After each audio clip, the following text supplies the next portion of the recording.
The wealthy avoid flaunting riches in public. Will clearly hasn't adapted to wealthy rules. Thankfully he snapped out of it fast, or the secret to his fortune could cost him his life. To hide his poor appearance, he heads straight to a luxury hotel, booking a suite without hesitation. Strangely enough, the clerk takes no money, instead scanning his wrist to complete the transaction. Because in this future time is money. Everyone has a timer implanted in their arm, activating automatically at age 25. It serves as the only currency accepted, and also counts down your lifespan. When the timer hits 0, you die instantly. Your body frozen forever at age 25. That means, if you're wealthy enough, you can live forever. Days earlier, Will was a poor slum dweller.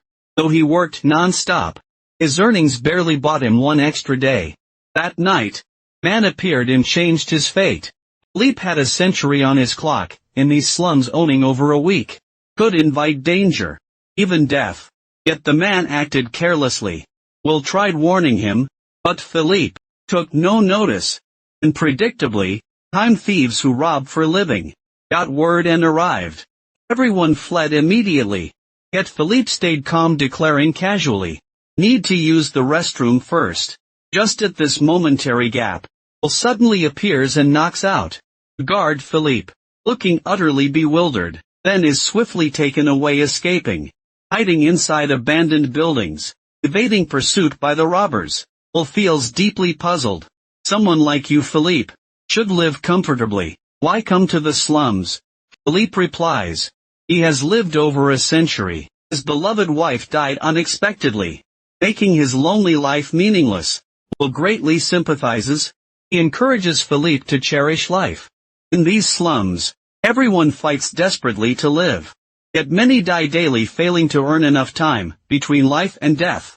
Will learns a brutal truth from Philippe. In this era where wealth can make you live forever, how do birth and death rates stay balanced?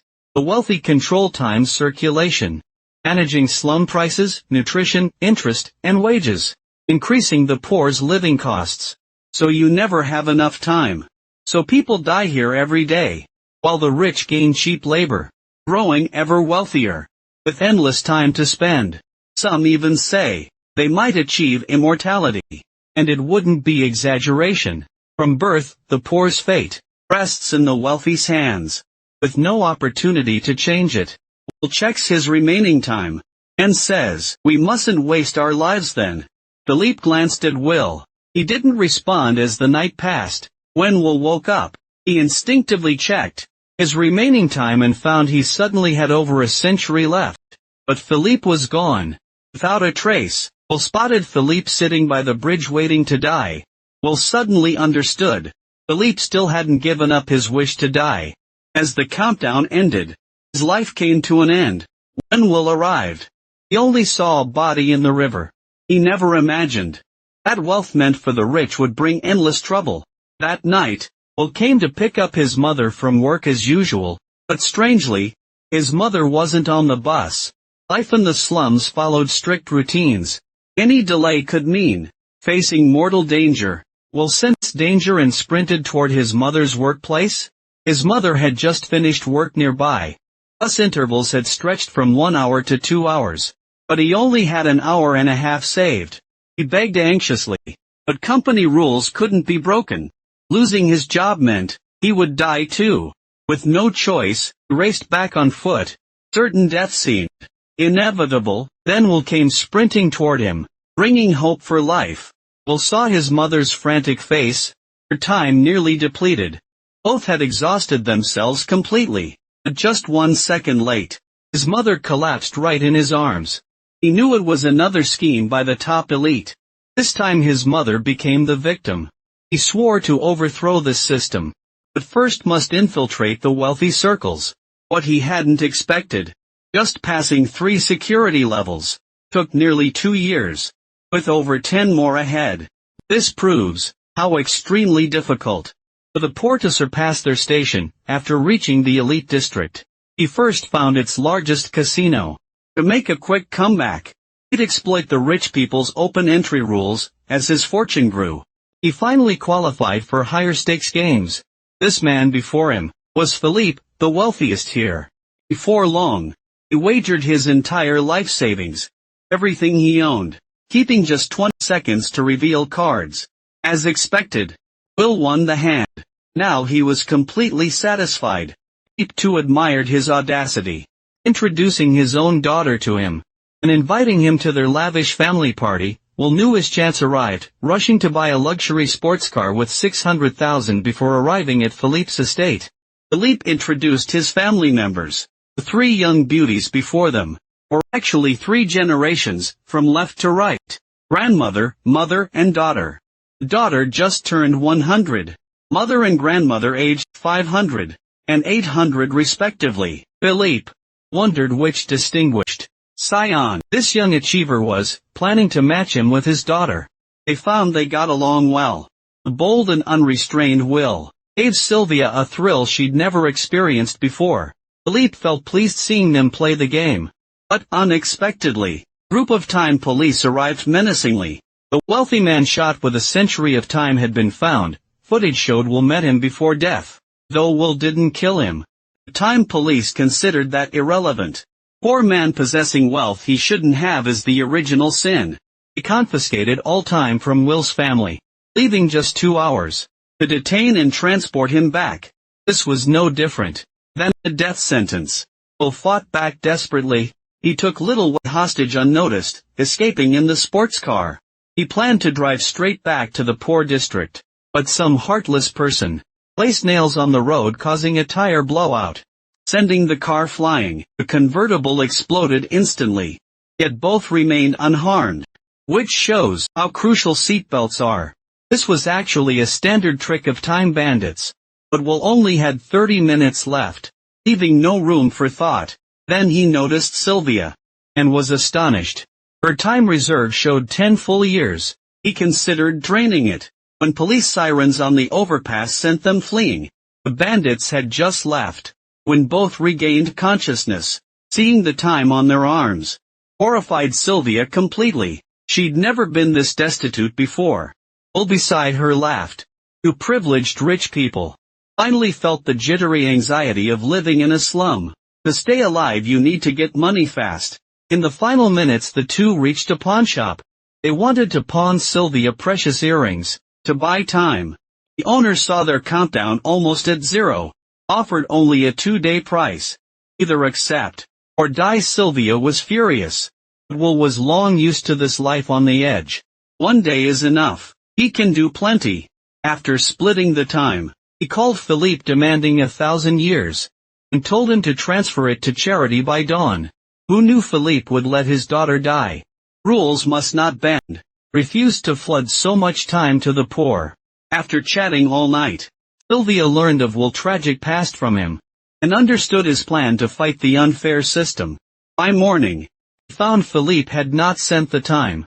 This broke Sylvia's spirit. Millennium to her father was worthless. How could he? For so-called rules. Will discarded her. He would not force her. He gave her a gun. For defense. For her to call her dad to get her. This kind move in the moment saved her life. Because yesterday call revealed their location. Cops tracked them overnight. Luckily Sylvia spotted them first. Protecting Will, cop was shot down. The two fled in a car. Now, they have become comrades in arms. To survive, they decide to rob the wealthy and hijack a luxury car. Sylvia, accustomed to being a rich girl, had never felt such a thrill before. Wow! Just find help, seeing such a fierce woman. The socialite inside had no choice but to step out. Then seeing such a handsome guy, she wanted to persuade him, even trying to seduce him. Sylvia had never seen someone so shameless, and drove away with the car too, to help fulfill Will's dream of overthrowing the system. Sylvia suggested robbing her father's bank, to rob the rich and aid the poor. Thought this idea was brilliant. With the timing perfect, they decided to act immediately.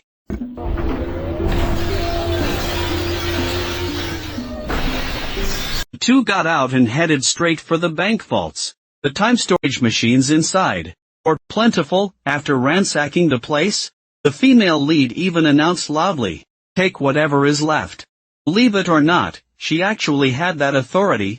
After all, the bank they robbed was her father's. This enraged Sylvia's father. Robbing his own bank not only damaged the existing system, but prompted a citywide manhunt order in fury. As police swarmed the streets, the time bandit saw a chance to make huge profits too. Finding the pair first, he scolded Will, calling him brainless and clueless about the rules. Soon, the time thieves aren't easily dealt with. To avoid leaving evidence for the time police, they force opponents into arm wrestling matches before robberies. The winner takes the loser's time. On the surface, this seems like fair competition. So, Jack must have incredible arm strength and skill. Otherwise he couldn't command respect. But Will knew a foolproof move. The winning side often stares at the timer when the opponent has seconds left. That's the perfect moment to strike back. Just as the thug beside him was about to make his move, Will yanked the cord tied to his ankle, instantly tripping the assassin first, while Jack's time got drained by him. When police arrived, they only found 4 bodies. Although this crisis was perfectly handled, Will realized a serious issue. No matter how they rob from the rich to give to the poor, as long as capitalists keep increasing living costs, the poor's time will keep being squeezed by corrupt officials. Unless they can steal 1,000,000 years of time, they won't stand a chance against capital. Sylvia's eyes lit up when she heard this. My father has 1,000,000 years in his vault. So next day Sylvia went alone to her father's company. As she announced her intention to surrender, her father stepped out from the bodyguards. Ah, good daughter, come back to your father. At this moment, the long-hidden Will got ambushed from behind. The other bodyguards froze in fear, letting them take Philippe hostage. Her father told his daughter. Sylvia guessed the safe code on first try. Inside lay only an emergency storage vault. Yet it truly held a full 1,000,000 years. Her father urged them not to foolishly flood the poor zone with time. Goods prices would skyrocket. Time would rapidly devalue. Poor people wouldn't work hard from fear of dying. This whole system would collapse. Besides, 1,000,000 years only lasts 2 generations at best. They'd end up right back where they started. Will is not having it. Why must the poor be sacrificed to buy immortality for the rich? System is unjust by design. Spotting 1,000,000 years in time, he headed straight for the slums. The timekeepers discover Will stole the century. Realizing the gravity now, they scramble to find their boss. Seeing his timer almost empty, he fails to get seconds, calling his team before charging. He spots Will's car speeding past. He tails them without delay. They took Sylvia's father's car. With security like the presidential motorcade, they blast through checkpoints, escaping into the ghetto. The boss took a shortcut ahead, ramming their vehicle sideways. They pass the time storage to charity workers meeting them. Earl urges instant distribution. Left Sylvia with just 1 hour. With timekeepers closing in, they faced certain death there. But crowds hear free time offers.